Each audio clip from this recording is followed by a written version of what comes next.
A big hello to my YouTube family. Welcome to Diva Classes. This is Divya Vadwani, your English teacher. Today we'll be studying Macbeth Act 5 Scene 2 for class 11 and 12 ISC.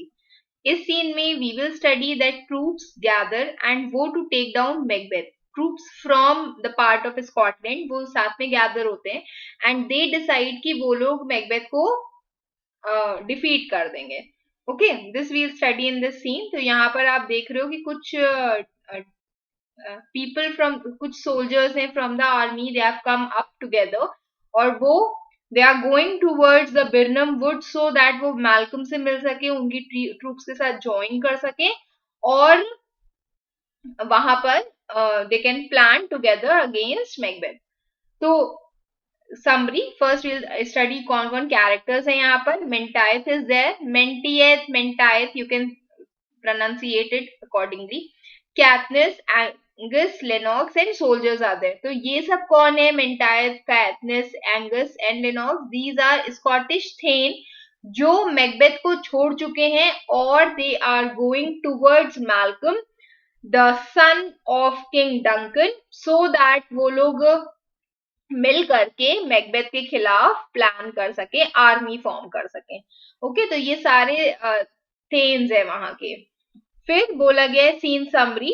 Scottish troops मतलब Scottish army that is led by Angus, Lennox and other soldiers वो सब move कर रहे हैं towards बिरनम Wood, जहां पर they are planning to meet with Macduff, Malcolm और उनके इंग्लिश ट्रूप्स के साथ जो वहां के किंग इंग्लैंड के जो किंग है उन्होंने कुछ आर्मी प्रोवाइड की है इनको, तो उसके साथ मिल करके मैकडफ और मैल्कम वहीं पर ही है बिरनम वुड में और वहीं पर ही they are going to meet. ये जो सोल्जर्स हैं ये कहां से जा रहे हैं? ये स्कॉटलैंड से जा रहे हैं जहां पर ये लोग थे, वहां से they are moving towards where, they are moving towards Birnam Wood. ठीक है, और यहाँ पर उनको कौन मिलेगा? यहीं पर ही बिरनम वुड पे ही उनको कौन मिलेगा? वहां पर उनको मैल्कम, मैकडफ और उनके सोल्जर्स मिलेंगे. ठीक, दे ऑल डिस्कस कि मैकबेथ का हॉरिबल लीडरशिप और द फैक्ट कि he is clearly in this for himself rather than for Scotland. और मतलब ये लोग जो सोल्जर्स हैं वो यहाँ पर ये डिस्कस कर रहे हैं कि मैकबेथ की लीडरशिप कितनी बुरी है. He is not fit for the position he is in currently and जिस भी हालत में अभी वो है it is just because of himself and वो स्कॉटलैंड के लिए नहीं अपने फायदे के लिए यहाँ पर है. He is just not the king material, the lord decide and they have got to get him off the throne and उन्होंने डिसाइड किया कि वो उनको राज्य से हटा देंगे. Anyhow they will just remove Macbeth. तो countryside near Dunsinane hill जहां पर किंग मैकबेथ का कासल है, वहां पर से कुछ असाइडेड एरिया में मिलिट्री ड्रम्स और फ्लैग्स वहां बजते. कई सारे स्कॉटिश लॉर्ड्स जो हैं they are moving towards Birnam Wood towards the along with their army. Okay, तो सबसे पहले Menteith, a thane, Scottish thane. The English power is near, जो इंग्लिश आर्मी है वो थोड़ा सा पास में ही है. And they are led by Malcolm, वो वहीं पास में ही है एंड वहां पर मैल्कम होगा उनके पास, उनके अंकल सीवर्ड होंगे वहां पर एंड मैकडफ होगा. ठीक है, इज द थेन ऑफ 5, वो वहां पर होगा.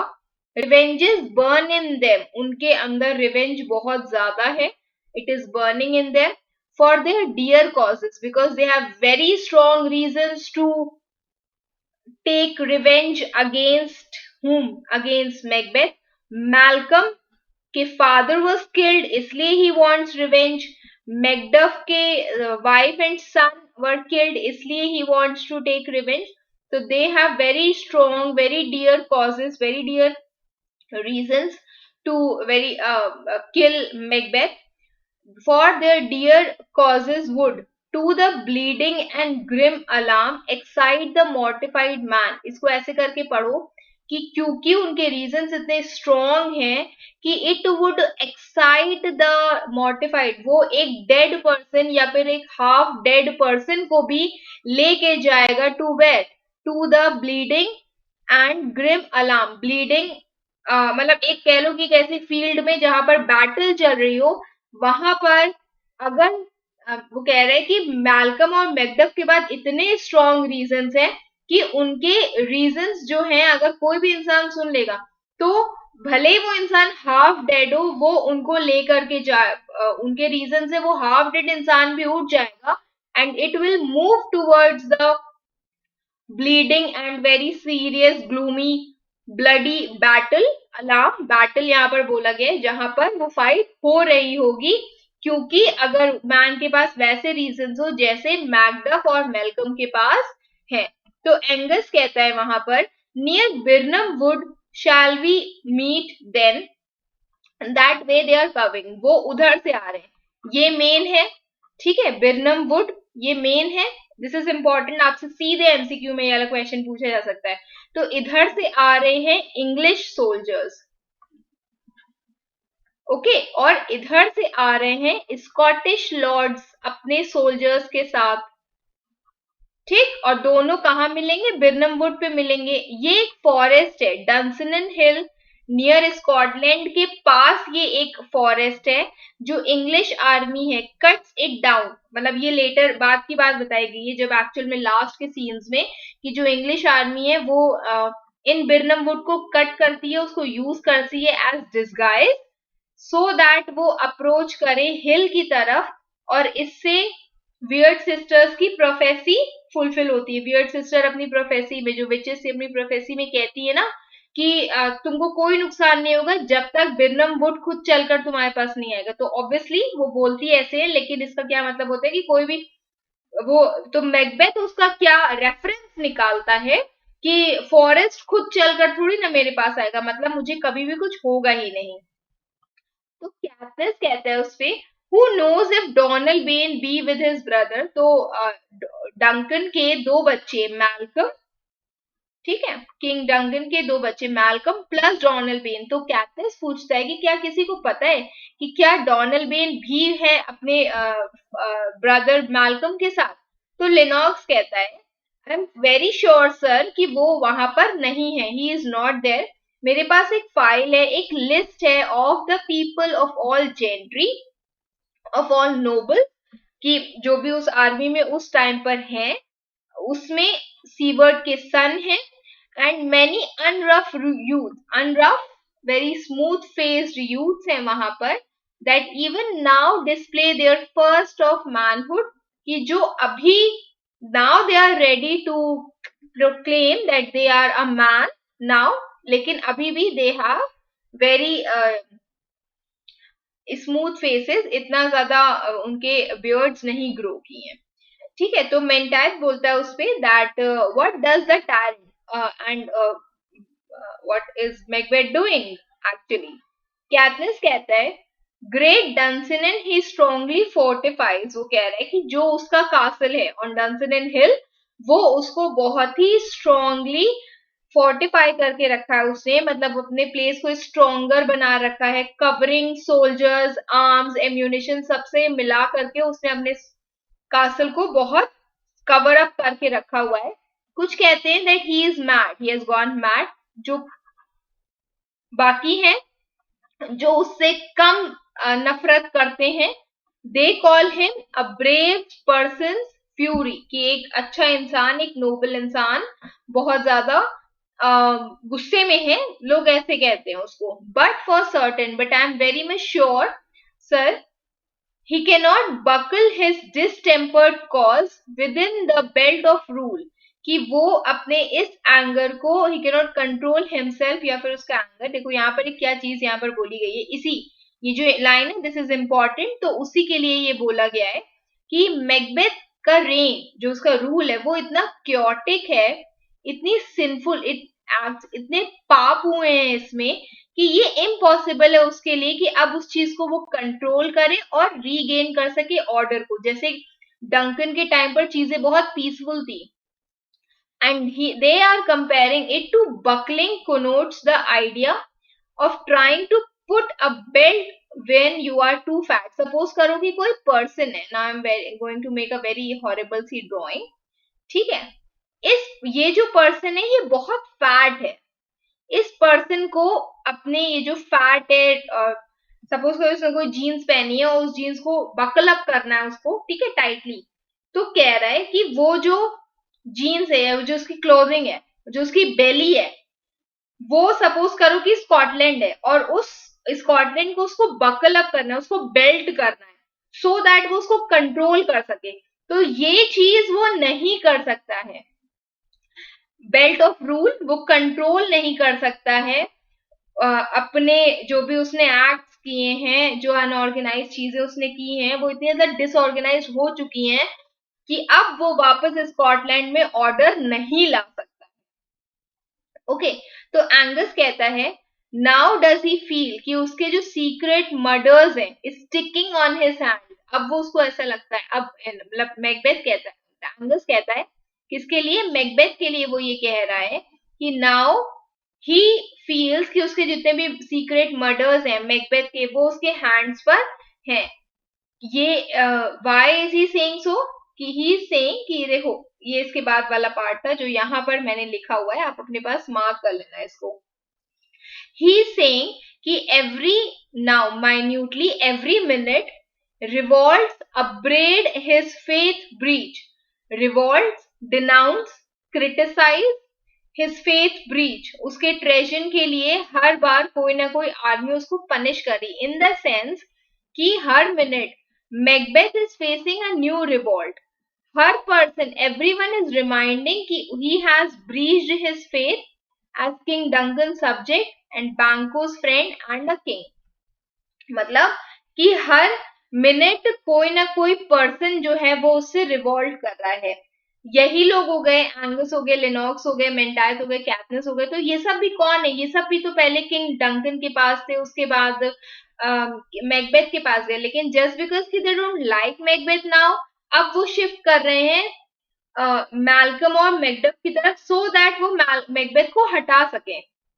तो यही बोला गया है कि हर मिनट कोई ना कोई रिवॉल्ट हो रही है, क्योंकि उसने धोखा दिया है लोगों को, ही हैज ब्रीच्ड पीपल, हर चीज उसको यही रिमाइंड कर रही है कि पहले तो वो किंग डंकन का सब्जेक्ट था, उसमें उसने धोखा दिया, बैंको का फ्रेंड था इसलिए धोखा दिया, और किंग बना तब भी उसने लोगों को नुकसान ही पहुंचाया है। Those who commands, those he commands move only in command, nothing in love, जो सोल्जर्स जिनको ये कमांड कर रहा है मैकबेथ, वो सिर्फ काम कर रहे हैं, उसके ऑर्डर्स फॉलो कर रहे हैं out of fear, but nothing is there in them out of love and respect. Now does he feel कि उसका जो टाइटल है hang loose about him like a giant's robe upon a dwarfish thief, तो क्या बोला गया है कि अब he is feeling like कि उसका ये जो टाइटल है उसके ऊपर, किंग का टाइटल जो है वो एक लूज्ड क्लोथ के जैसे उसके ऊपर है, ऐसे जैसे कि एक बहुत ही जाइंट व्हील होती है ना वो झूला, तो वैसे एक बहुत ही बड़ा सा जाइंट पर्सन का रोब आपने क्लॉथ पहन रखा है।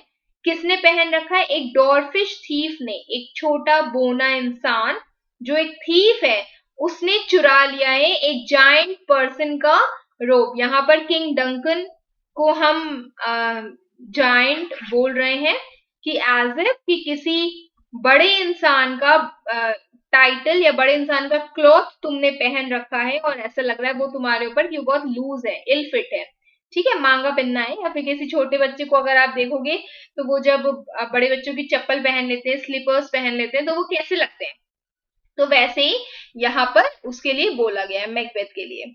मेंटाइट बोलता है who shall then blame his presented his pestered senses to recoil and desert him, तो कौन, वो कह रहा है कि who can blame him for acting this in a very nervous और एंजाइटी वे, जब everyone, when all that is within him does condemn itself for being there, जब everything inside him condemns itself for what it's done, उसकी खुद की body, उसका खुद का mind इतना ज्यादा डिसऑर्डर्ड हो गया है, कौन उसको बाहर का इंसान ब्लेम करेगा कि he is acting in such a disorderly way, in such a nervous और एंजाइटी वे, तो ये कौन उसको करेगा जब उसके खुद के अंदर उस इतना ज्यादा गिल्ट भरा हुआ है कि सारी चीजें उसके अंदर ही, उसके अंदर एक वॉर चल रही है उसके खुद से ही। ओके, तो ये क्या लिखा हुआ है, दैट दिस शोज कि Macbeth is at war with himself. He is unable to accept what he has become. He is unable to see himself outside the costume he disguises him in. वो खुद को king के अलावा कहीं और देख भी नहीं पा रहा है, and he is also regretting what he has actually done. वो उस चीज को एक्सेप्ट भी नहीं कर पा रहा है, एंड वो उस किंग के भेष से बाहर भी नहीं निकल पा रहा है। तो कैथनिस कहता है, वेल मार्च वी ऑन, चलो हम लोग चलते हैं वहां जहां पर obedience where trees truly owed, जहां पर हम लोग की जो लॉयल्टी है होनी चाहिए टू द पर्सन, जिसको हमें एक्चुअल में दिखानी चाहिए ये लॉयल्टी, हम लोग चलो उसी के पास ही चलते हैं। Okay, towards a person to whom it is truly owed, कि हाँ अगर हमें किसी को शो करनी है तो उसी को शो करनी है। Meet we the medicine of sickly weal, और हम लोग वहां पर we will meet, this question can be asked कि यहाँ पर आप किसकी बात कर रहे हो, तो यहाँ पर मैल्कम की बात हो रही है। ही इज सेइंग कि हम लोग वहां पर मिलेंगे मैल्कम से, who will cure the sickly government, sickly wheel, sickly disorder of Scotland, तो उसको वो सही कर देगा, सिकली बीमार, ठीक है, उसको वो सही कर देगा। तो चलो हम लोग उस वहां पर चलते हैं। और उसके साथ we will pour we in our country purge, हम लोग की कंट्री को बचाने के लिए, स्कॉटलैंड को बचाने के लिए हम लोग खुद को पोर कर देंगे, खुद को मतलब खुद को निछावर कर देंगे हम लोग के स्कॉटलैंड को बचाने के लिए। ईच ड्रॉप ऑफ अस, हम लोग के ब्लड का कतरा कतरा will be given to save our own country, means we'll be happy even if we will die in the battle against Macbeth to save our own country. तो Lennox कहता है उस पे, और so much as it needs to dew the sovereign flower, and जितना भी हमसे हो सकेगा to water the royal flower of Malcolm, to water the royalty of Malcolm, to make him the king, and to drown the weeds, drown और weeds को, जो unwanted plant है, यहाँ पर किसकी बात हो रही है, मैकबेथ की बात हो रही है, उसको हटाने के लिए, और sovereign flower the Malcolm the king Duncan son को किंग बनाने के लिए, और जो एक्चुअल में वहां किंग बनकर बैठा हुआ है that is a weed, that is a unwanted plant, उसको हटाने के लिए हमसे जितना हो सकेगा we'll water him, we will give him all we can do, we are march towards Birnam, and hence we are marching towards Birnam. Okay, that's all. I hope you all have understood. तो यहीं पर ही ये लोग जो है वो थोड़ी बहुत बात कर रहे होते हैं अपने सोल्जर्स के साथ, ठीक है। This is the scene all about. I hope you all have understood. Act 5 scene 2 सारे जो इतने एक्ट 5 के जितने भी सीन्स है बहुत छोटे छोटे से हैं। So in case you have any issues, you can mention it in the comment box. Keep preparing. Best wishes. Thank you.